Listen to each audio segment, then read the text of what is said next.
Hello and welcome back to the Future of Figure Skating. My guest today is Cathy Reed. With her brother Chris Reed, Cathy was a 7-time Japanese national champion in ice dance and a 2-time Olympian. Since her retirement in 2015, Cathy has become a coach and choreographer and has worked with many of the top Japanese singles, pairs, and ice dance teams. I was so excited to talk with her about her career and about the development of dance and pairs disciplines in Japan. Hi, Cathy. Welcome to the podcast. Thank you. Hi, it's so great to be here. Very excited. Yeah, I'm really excited to talk with you and just learn a little bit about what you've been doing recently with your coaching and your choreography. It seems like you've been busy in a bunch of ways, and I'd love to learn more about it. So I am very busy. I work a lot here. So I work at the Kinoshita Academy in Uji, Kyoto. The head coach there is Mia Hamada, and she's a very well-known singles coach in Japan. And she's worked with many top singles skaters. And the skater she has right now is the current world junior champion Mao Shimada. And then she also has Hana Yoshida and Ayumi Shibayama and Shunsuke Nakamura. And many other talented single skaters at the academy. So I work with all the single skaters. I do lots of skating skills, exercises with them, and I also do choreography for them as well. I make their programs. And then at the academy, we also have pair and ice dance teams, which is super exciting. It's a great environment where all disciplines of figure skating can practice and enjoy working together. This year, we have 2 new pair teams. We have a senior team, Yuna Nakagaoka, Sumitara Moriguchi, and then a junior team, Saya Shimizu and Lucas Tsuyoshi Honda. And then we have a new senior ice dance team, Utano Yoshida and Masaya Morita. It's been a lot of fun working with 3 couples all together on the ice, even if they're different disciplines. I've been really enjoying working with all the couples and the single skaters. So it's busy time right now, but it's also a lot of fun. Yeah, that's great. And it seems fairly unusual. We know that those pair and dance disciplines are less common in Japan, and it's unusual to have a school like that where there are all of those skaters involved. How did that come about, or what is it that's allowing you all to be able to have more disciplines? So Kinoshita Academy is sponsored by Kinoshita Group, and that company is also the sponsor for the current world pair champions, Riku and Yuichi. The president of that company, he also sponsored me and Chris when we were skating, and he was also sponsoring Kana and Chris when they were skating together. So he's always been interested in supporting ice dance and pair couples of figure skating, as well as single skaters. He supports many different types of sports, not just figure skating, but I think what sets him apart is that he's willing to support pair and ice dance, which is not as popular in Japan at the moment still. And so I'm very, very grateful to him for creating this academy and creating a training location where pair and ice dance couples can form and can train and can work. Yeah, it's been great. Yeah, that's fantastic. When you're working with new teams that are coming together like that, what are some of the challenges for forming the team and getting them started? It's a lot of work. It's a lot of patience, because a lot of the teams that form here in Japan, they're mostly single skaters. They come from singles. And so partnering and tracking is very new and very foreign to them. So it takes time to understand and patience. But as long as you approach it with a positive attitude and an open mind, and you're not afraid to make mistakes or look silly, like, I think that's the most important thing. And you have to enjoy what you do. So that is first and foremost. It's interesting watching, even when people are very, very talented skaters, that there is that learning process of how to move along with somebody else and to match yourself and to have that awareness. It's completely different. Yeah, I think that is the biggest struggle from going from singles to pair ice dance is knowing that you're skating with somebody else, and there's someone there with you out there on the ice. And not only do you have to skate in sync with them, but interact with them. And so it's a different setting for sure. I've heard a couple of skaters recently from, all over the world mention the example of Daisuke Takahashi having success transitioning from singles to dance as an inspiration. I know Play Majorel from Sweden mentioned that, and some others. Do you feel like their example, I mean, obviously you and Chris were, and they've had great Japanese dance teams before, but do you think that that example of seeing somebody move from singles to dance is helping to inspire more young skaters to want to get into it in Japan? Well, I can only hope so. It's still difficult to say. I think still the biggest challenge in Japan is getting skaters interested in doing ice dance in pairs, since singles is very, very popular here in Japan. There are so many great and talented single skaters, lots of great stars, Olympic medalists. And so single skating is very, very popular, and also everyone wants to do it. Everyone wants to be the next Yuzuru Hanyu or the next Mao Saras. It's hard to get kids interested in other disciplines. And while I understand the appeal of single skating, and I love single skating too, but everyone has different strengths. And I think it's important for skaters and also coaches to know their strengths and what is possible for them, what other opportunities lie for them. So I think it's important for skaters and for coaches to have an open mind. And I hope that coaches in Japan will be open to show students that there are other opportunities and find the best path for each student. So yeah, but I commend Daisuke Takahashi for what he has done for Japanese ice dance in the 3 years that he has skated with Kana. I mean, he was competing against couples who have been skating together since they were kids, and what he's done in the 3 years is just incredible. And it's not an easy thing to go from singles to ice dance. He did very, very well, but he was a dancer anyway to begin with when he was doing single skating. So it wasn't a surprise, or it was, I didn't think that, oh, he wouldn't be able to do it. No, I if he put his mind to it, he could totally do it, and he did. So I only hope that future skaters can see what he did and, follow his example. See, you mentioned just the lack of popularity and the relative lack of support. What are some of the other things that you think would need to happen in order to grow ice dance in Japan? Well, the training environment is one thing. The rinks in Japan are limited. They're not as many as there are like in the States or in Canada. And so finding ice time is incredibly difficult, even for single skaters in Japan. It's not uncommon to see top Japanese skaters skating in public sessions sometimes. It's just whatever ice time is available whenever they can skate, kids skate. So if single skaters have a hard time, it's even more difficult for couples, for pairs and ice dance, because what they do requires a lot of space, and it's not possible to do in public sessions. So you have to, buy ice time, and it's incredibly expensive here in Japan. Definitely, the environment, the ice time is an issue, and also coaches. There are not that many pairs or ice dance coaches in Japan. So that's why a lot of the top Japanese ice dance and pair teams are training abroad, because that's where the coaches are. That's where the training bases are. So I think the Kinoshita Academy hopefully one day will be a great training base for all disciplines, and hopefully it will grow more from here. Yeah.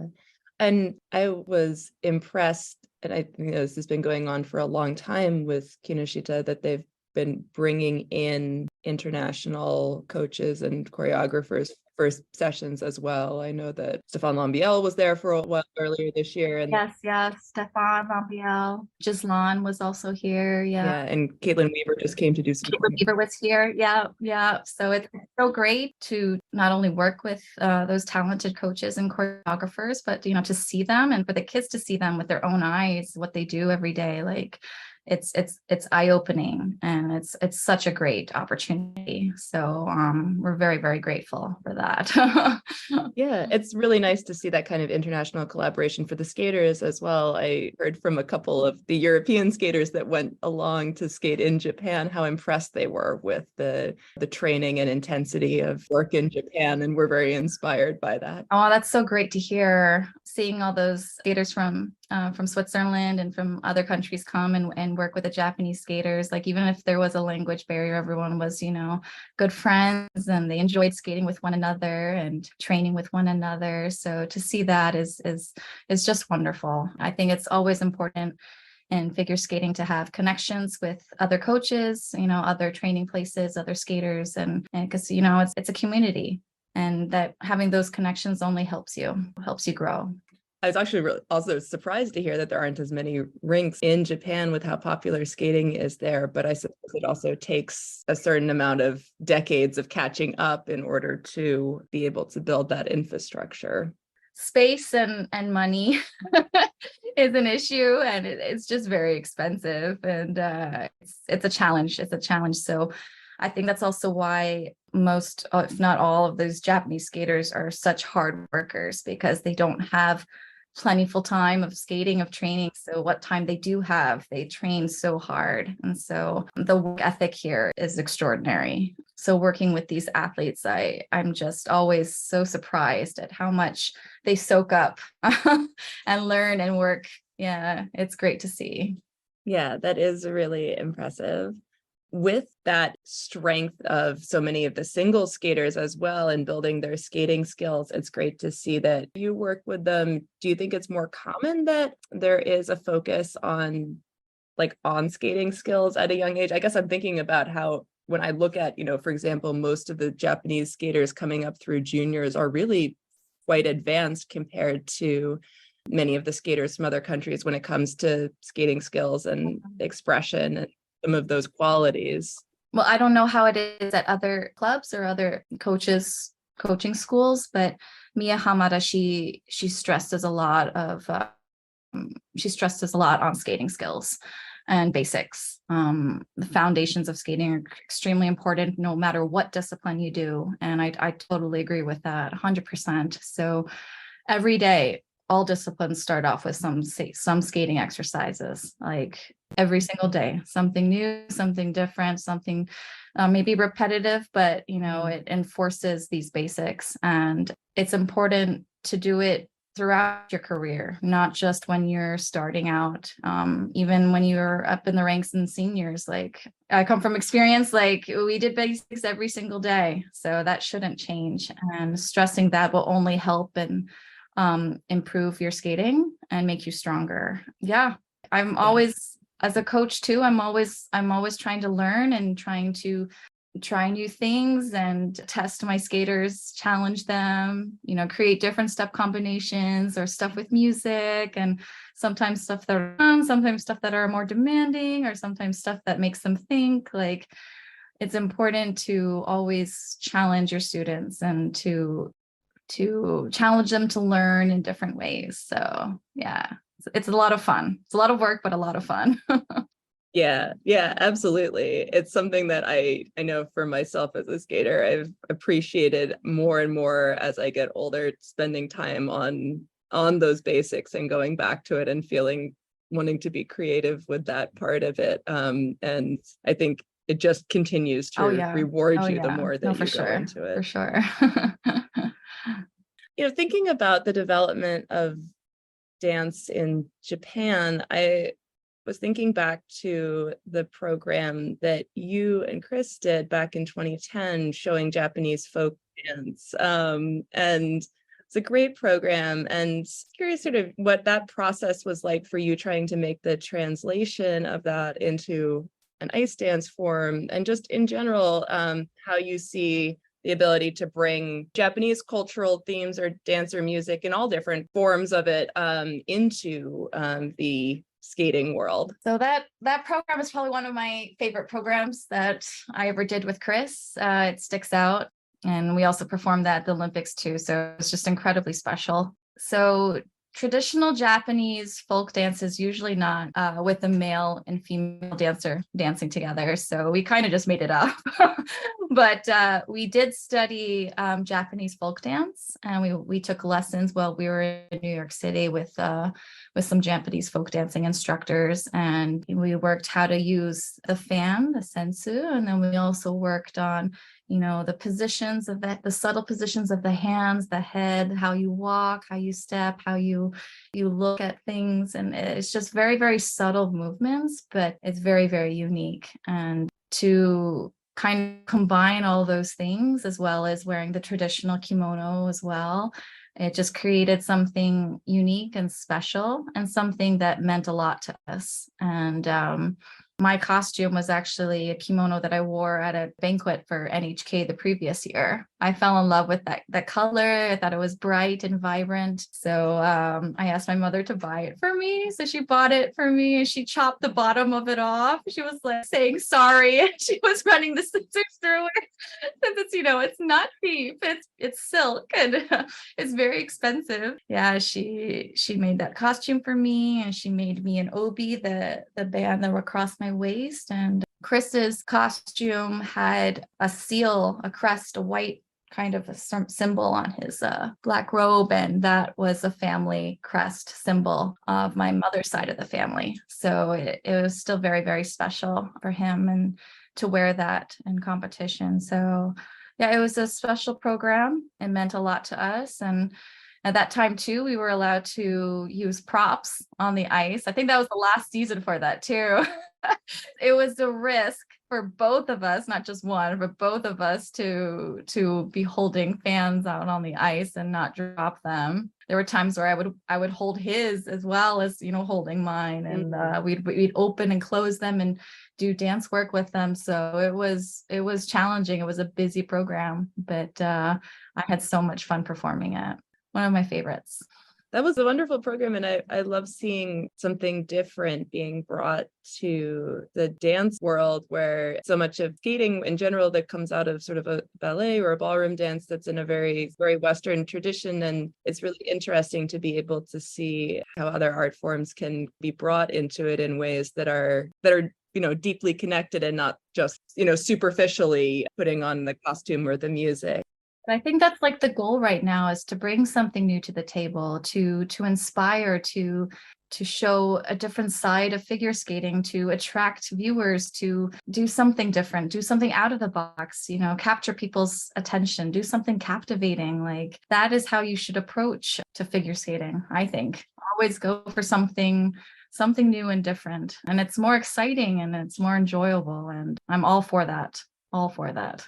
I've noticed more Japanese skaters that are using music from Japanese composers, or being open to, putting things out there that aren't only the Memoirs of a Geisha or the things that, the things that are like known outside of Japan, but not, that comes with a risk maybe that it's not something that's pretty familiar, but I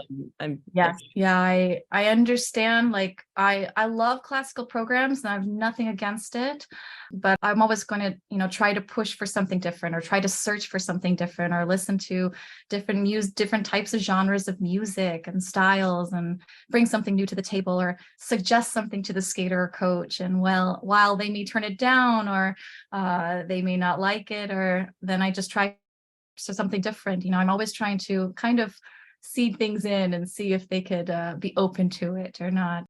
Sometimes, yes, it works. Sometimes it doesn't. But, as long as you keep trying. And I think the skating world, now with being able to use vocal music as well, like you're seeing so many different types of programs now. And it's way more exciting. Way more exciting. And now with the rhythm dance having the theme of the 80s, like it's going to be super cool. I cannot wait to see everyone's programs. Like I'm enjoying it so much. It's so funny because I'm sure a lot of the teams that are doing the rhythm dance right now, like they weren't even live during the 80s. So they don't really even know what it's like. Yeah. So I was a baby during the 80s, but to go back to that era, to listen to all the great music, watch movies from that era, like it's going to be a lot of fun. I am very excited for it. I think it's cool. Yeah, me too. I'm really looking forward to it. It's been interesting to see what people like. Only a very few skaters have put out their music choices so far. I know that Tim and Misato put out Ghostbusters like so early, and I thought that was like, you're claiming it. You're like, Ghostbusters. Yeah, I cannot wait to see it. But I'm excited, and I'm excited. Yeah. There's so many great music to choose from. So I'm waiting to see if anyone is willing to be like risk to take a risk and do something like from new wave, like Smiths or The Cure or something like yeah. that. Because I think it would be fun if somebody was gonna like take something that was not, we were gonna see a lot of Michael Jackson and Madonna, and that's gonna be fantastic. But I'm like, Yeah. there's a lot of different music from the 80s. Whoever they are, if somebody goes for that, like, yeah, that out of the box choice, I will have to be rooting for them just. I'm sure there will be. There's so many great music to choose from and in different styles. That's such a broad theme. So yeah, I kind of feel like I want to come back to compete just to do an 80s program. Oh man, I think you should find a partner and choreograph something. You don't have to compete, but if you put it out there, people yeah. would be Maybe great. just People would be this excited is to see my it. Yeah. this is like my slice of 80s. Yeah. With the rhythm dances, while we're on that subject, what do you think about the change away from having the pattern dance as a required element and some of those technical changes that have been coming recently? So I grew up with pattern dances. In my day, we called them compulsories, and I loved doing them. I loved doing compulsories. And when Chris and I were competing, we still had the separate compulsory event. So we had the compulsory event first, then the original dance, and then the free dance. So I grew up watching Usava and Zulin's compulsory dance videos, and we practiced them every single day. So I think it's a little sad to take them out from the senior rhythm dance. I understand the reason as to why they did it, but in my opinion, pattern dances are like the figures of single skating. It's the essence of ice dance. And it is not easy to do. These pattern dances are difficult. It involves a lot of partnering skills, tracking, and a lot of practice. And it's a very clear indicator of the skill level of the team. So I think it's sad to take it out. I do, but I understand that dance is a very difficult discipline to understand. The rules are very complicated, and for the viewer, I can understand that it may be a little bit boring to watch 30 teams doing the Tango Romantica or something. I understand that, but we'll see. I am very excited about the Choreo Samba that they put out for this season's rhythm dance for the seniors, and the juniors, they have the rocker foxtrot with one rocker being the traditional holds, but variations of holds not during the key points, and the second pattern of rocker to switch for the man doing the lady steps and the lady steps doing the man steps. So it's some stuff like that. It's creative. It's a lot of fun. As long as they're still incorporating pattern dances, I'm okay. And it's still, you're still having to do them as you come up through the ranks. It's not like getting rid of figures from singles where they disappeared for everyone across the board. You're still having to learn it at a younger age. Exactly. No, it's incredibly important for young couples to continue doing pattern dances as well, to grow as a couple, to improve their skills for tests and for competition. I think it's important. It's a skill set you have to have for sure. I've thought a lot about my own journey of trying to understand ice dance as a viewer and as somebody who tries to cover it more as a journalist, because I was a single skater and now I do pairs, but so ice dance was always not the discipline that I understood. And so I was, one of those people who judges it purely based on vibes. I'm like, oh, that was fun. I like that. That was great. And so now trying to actually understand it from a technical perspective, I do find it interesting to try to watch teams doing same things next to each other. Sometimes it's interesting to watch even during the warm-ups when you see them on the ice at the same time. And so I have thought a little bit about when there are TV broadcasts or for the Olympics or something, what they could be doing to try to educate the viewers about what does it mean to be skating well and hold? What does it mean to be generating speed or having a clean turn? Because I think that they could be doing more to help people be informed viewers of the technical side than we often get. No, for sure. It's not as clear or as obvious as single skating, if you land a jump or if you land a throw in pair skating. So I understand the difficulty.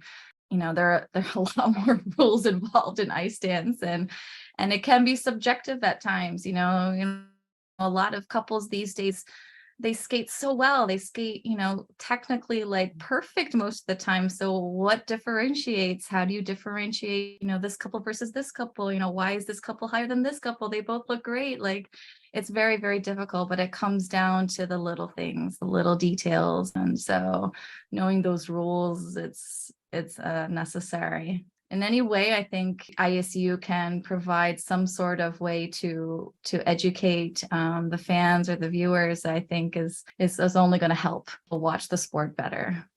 What do you think about the potential change to have teams of any gender being able to compete in dance? I think, why not? Everyone should have the right to artistic freedom of expression. I mean, every person is unique, and I think it doesn't matter what gender you are. Everyone should have the right to express themselves if they want to. Skaters who are involved in figure skating, they do this for the love of the sport. And I don't think we should limit that love for the sport based upon gender. Art is art. Sport is sport. Let people do what they want to do. It'll only help the sport too. You'll see more teams, more skaters, more people showing their love for the sport. So I really think, why not? Plain and simple. I have several solo ice dance girls don't have partners right now, and seeing them skate every day, it's hard to keep their motivation up. It's just not the same skating with someone and skating alone, and it's very difficult. And to be honest, I don't really know that feeling because I never experienced it myself. I always had my brother and I were always skating together. I don't know from experience what that is like. My sister, on the other hand, she went through several partners. So, and there was a time where she was partnerless, and she actually took a break from skating for like 2 years or so. And she told me later that she went to an event to watch Chris compete with Kana, and she was like, why am I not out there? I love doing this. This is what I want to do. And luckily she was able to find a partner, and she's now skating, with him, with Saul, and they're doing so well. They were 7th in the world last World Championships, and I'm so incredibly proud of her.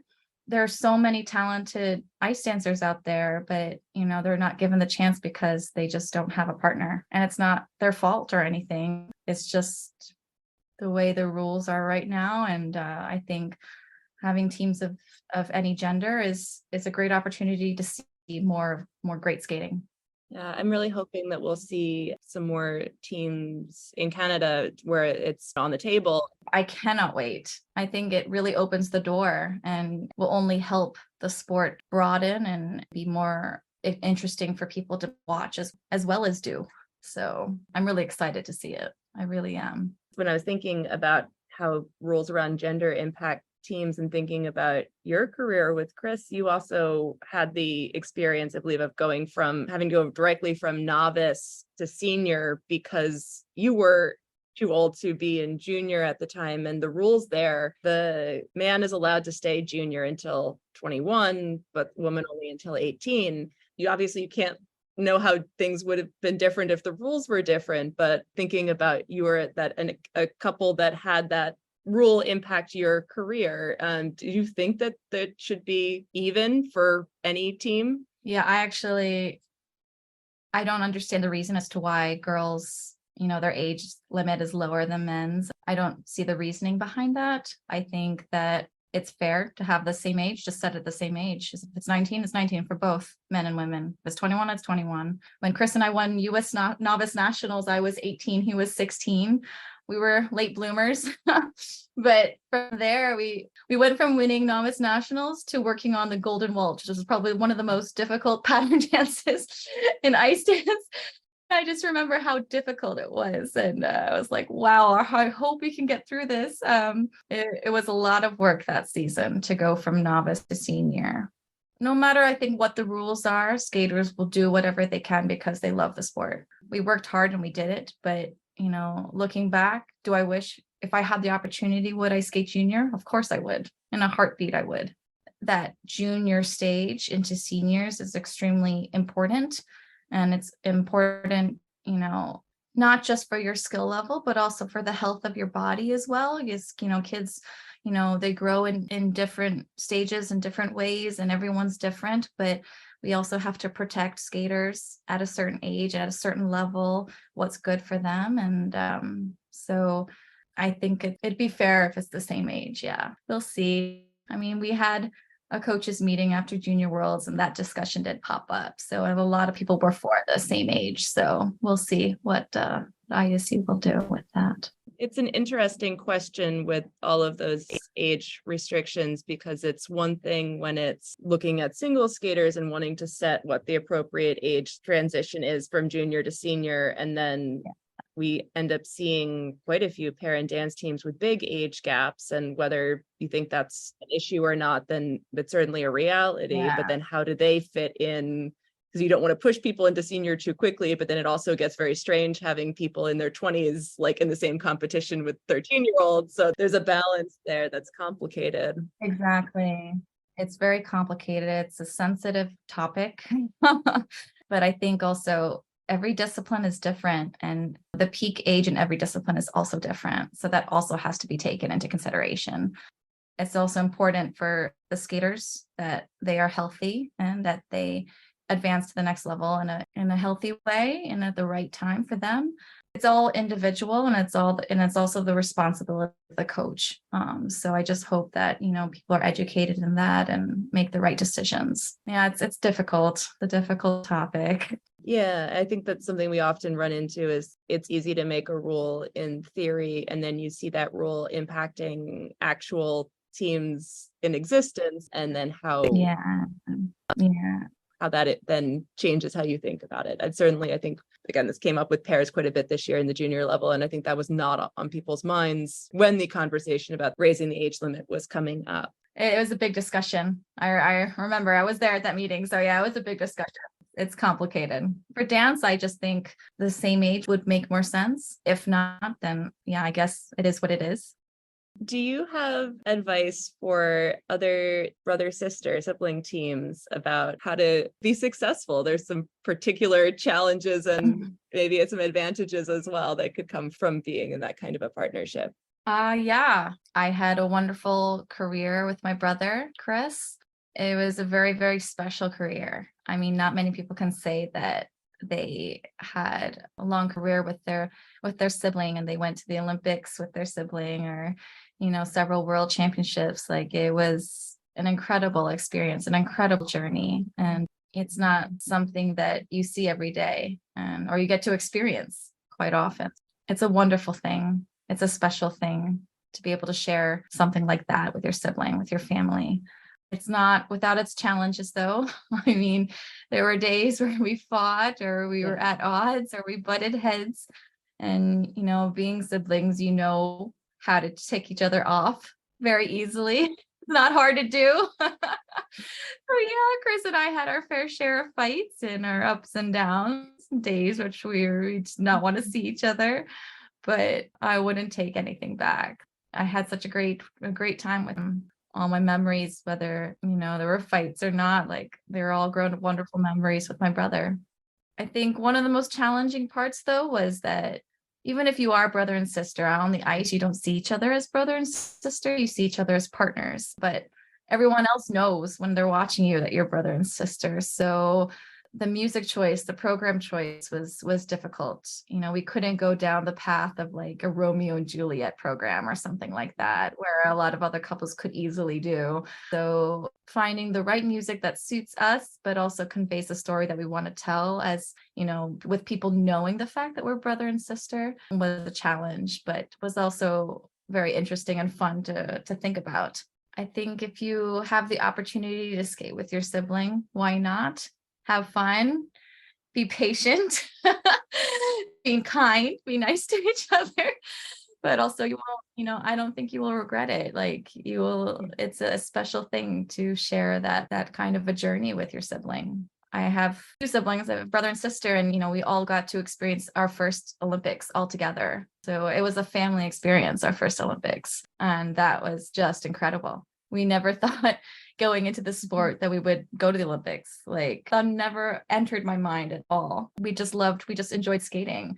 But the more we kept at it, the more we enjoyed it and practiced hard. Like, we got that opportunity to compete at the Olympics together. Incredibly special. Oh, I love that. And I love seeing that there are both of the Czech teams, the Browns. There's some really fantastic teams. And I was really thinking about that with the Tashlers programs this year, that they did such interesting programs and they're such a unique team. And that not only that their siblings that pushes them in that direction, but like they've been able to take some really interesting artistic choices and some risks that maybe another team that had more sort of safe romantic options to pursue, they might not have gone in that direction. Yeah, exactly. It's important for each team to explore their style and to also explore and play with their strengths, see what interesting programs or concepts they can come up with. And I think it's a risk, but it's also interesting. It's also fun. It also sets you apart. And that's what you want to do when you get higher up in the ranks in ice dance. Yeah, definitely. I wanted to ask you about choreography a little bit as well, and some of the differences for doing choreography across the different disciplines. I really liked the Paris program you did last year, the Beatles medley. I thought it was really fun, and just some of the work that you've done in that discipline has been great. But as you look at choreographing for Paris teams versus dance versus singles, how do you approach those different disciplines? It's difficult because all the disciplines are very, very different. The rules are also very different. Common thing that I have when I choreograph is that I need to know the skater. I need to know what they're like, what their personality is, what their style is. It's very, very important for me to understand who they are as a person, not just as a skater as well, so I can bring out the best in them. So even though I'm choreographing them and creating steps, I want my choreography to reflect them and show who they are. So knowing that, I think that's how I choose the music. That's how I envision that image for the skater. But it's challenging. It's very challenging. But I always hope that I always try to find music that will allow them to show their best versions of themselves out there on the ice. With singles, the choreography, it's way more easier than to do for couples and dance. Since it's just one person, sky's the limit. You can do so many different things, different tempos, and so singles, yeah, it's a lot of fun. It's way easier than choreographing for dance or pairs. So I enjoy it. My whole life I was skating with Chris, and to go from that to skating by myself and doing things by myself, it was a transition. It was difficult and different, very different at first. When I got invited to choreograph for Mia Hamada and her students, when she first asked me, I never choreographed a program in my life. So she was taking a risk on me, but I knew it was an amazing opportunity and I knew it was something that I wanted to pursue. So I'm very, very grateful to her for giving me that opportunity and also helping me and supporting my teaching and choreography career in Japan. So yeah, I've just been doing choreography every year. It was mostly for singles at first. I'm still learning. I'm still trying to, create interesting and new programs and push the boundaries. It's been a lot of fun working with so many different talented Japanese skaters. And then for pairs, I've never really worked with pairs before or even watched the discipline that much before.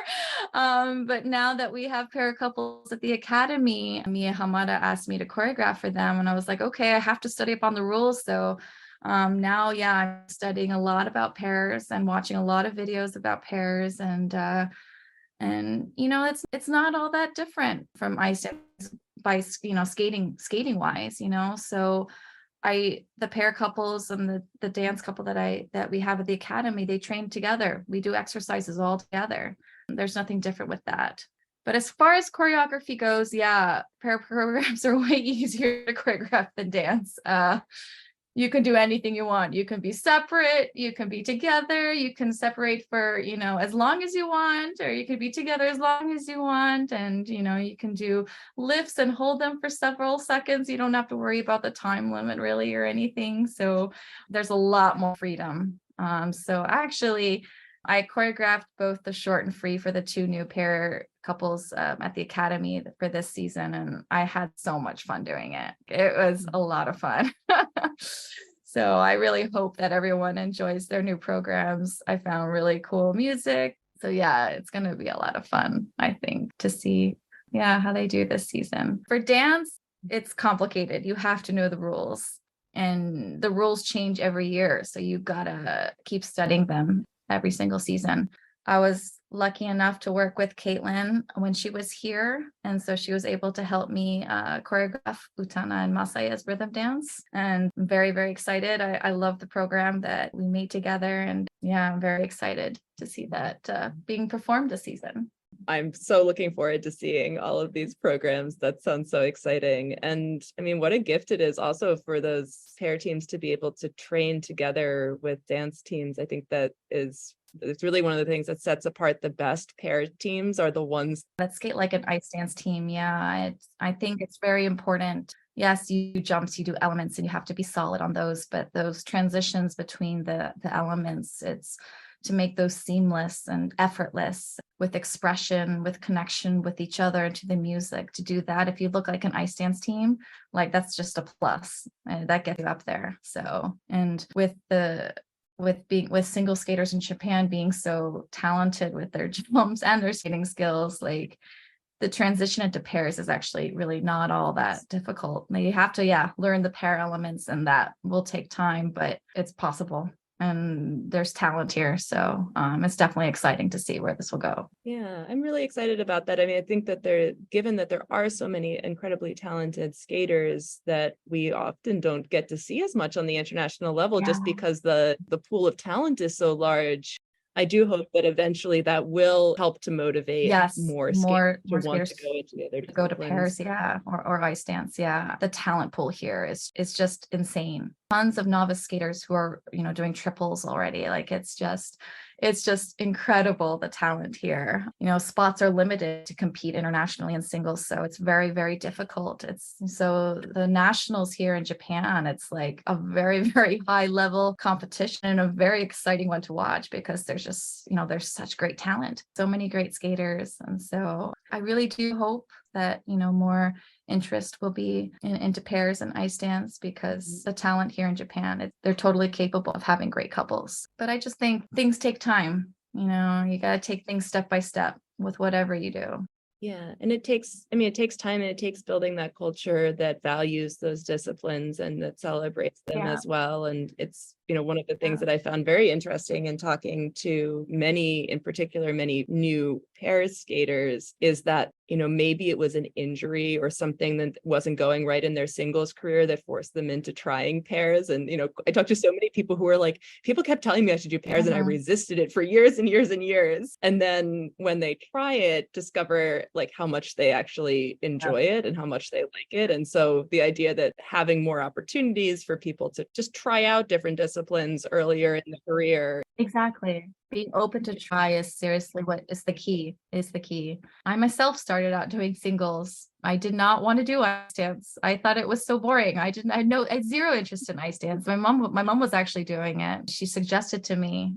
She also suggested to Chris as well. And, we were still very young at the time, but she was like, why don't you guys just skate together and try it? And when we did, we just had a lot of fun. Like, oh, this is fun. I like doing this. And so it's just trying. It's just getting kids to try something different, something new, and see what they think. And that initial push is important. So I hope that opportunity will be more available to skaters.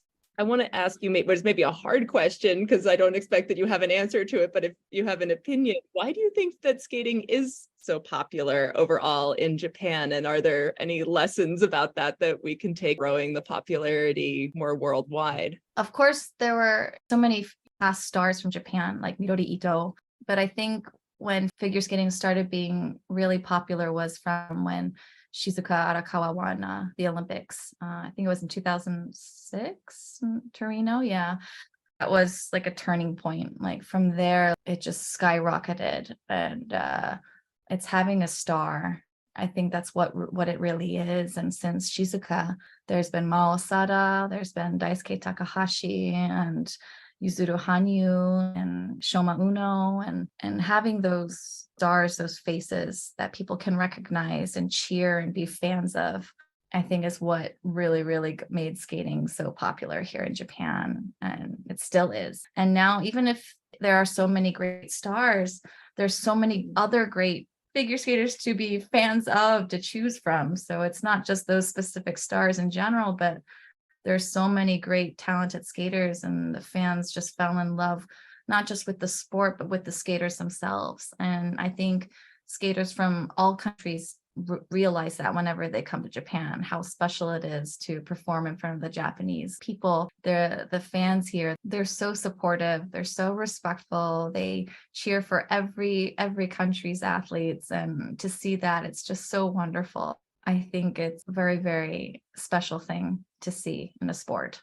Is. I just was talking to a friend who toured for a while with Disney on Ice and did the Japan tour. And they're saying just how amazing the tour was and how supportive and excited. And that's, a tour that doesn't necessarily get the same kind of reputation like big name skaters, very talented skaters, but they're not the competitive elite that are going into that tour. But to see that support also translate to that kind of skating as well is impressive.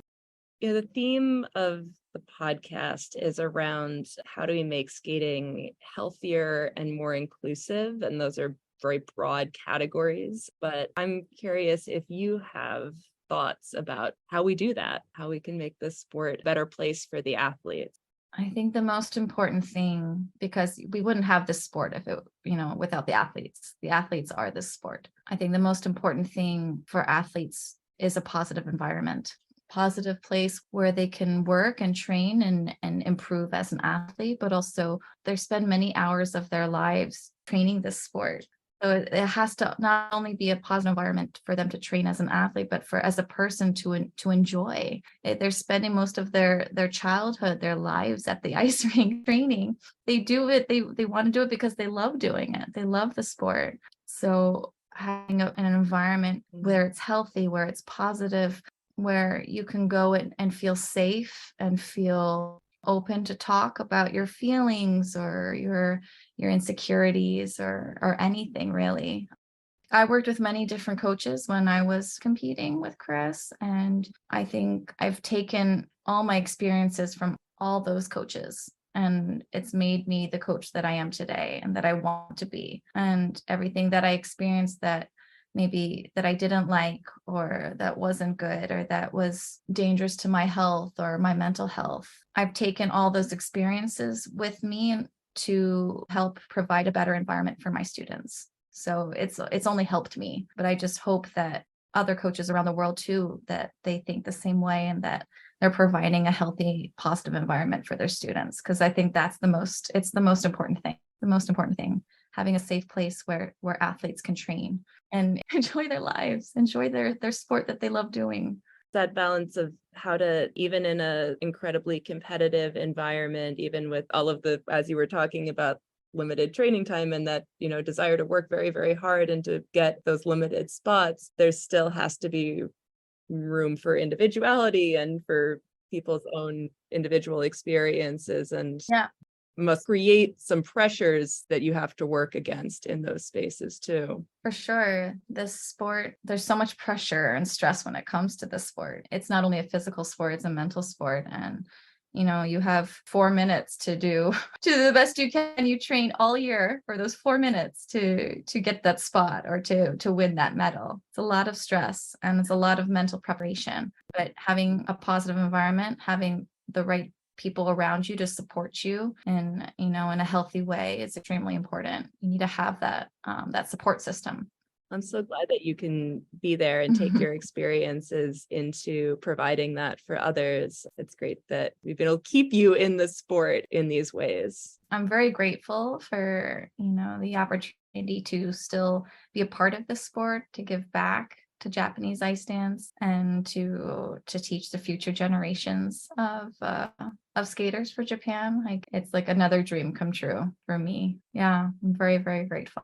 Is there anything that we haven't talked about or that you want to revisit? Get the last word. Talked about a lot of different things. What hasn't changed for me since competing and now becoming a coach and choreographer is my love for this sport. And even though this sport is constantly changing, evolving, rules changing with health issues, mental issues, so many different things that are happening within the sport, I think the most important thing is that you never lose, the love that you have for this sport. And every day I go to work with a smile on my face and I enjoy what I do. So as long as, skaters have that, coaches have that, officials have that, like, that's the most important thing. It's about the sport. That's wonderful. Well, thank you so much for taking the time to tell us about it, and good luck for the coming season. Oh, no, thank you. I had so much fun. It was great to talk to you and to revisit some things that I haven't thought about maybe in a long time too. So thank you so much. Thank you again to Cathy for being so generous with her time and expertise. I hope this will be the first of many episodes looking at skating from a perspective outside of North America and Western Europe. As always, if you have ideas for people I should talk to, you can reach me with comments or suggestions by email at fsfuturepodcast@gmail.com or on Instagram and Twitter at futurefspodcast. You can follow Cathy on Instagram at CMR2070 and the Kinoshita Academy at Kinoshita_skate_academy. The Future of Figure Skating is also co-hosting a summer book club in collaboration with Anything GOE. We're reading Little Girls in Pretty Boxes by Joan Ryan, and you can join the discussion on the Anything GOE Discord by signing up at patreon.com/anythinggoe. If you appreciate the podcast, you can also support my work with a tip jar at futureoffigureskating.pinecast.co. Remember to subscribe to the podcast on whatever platform you use and share it with your friends.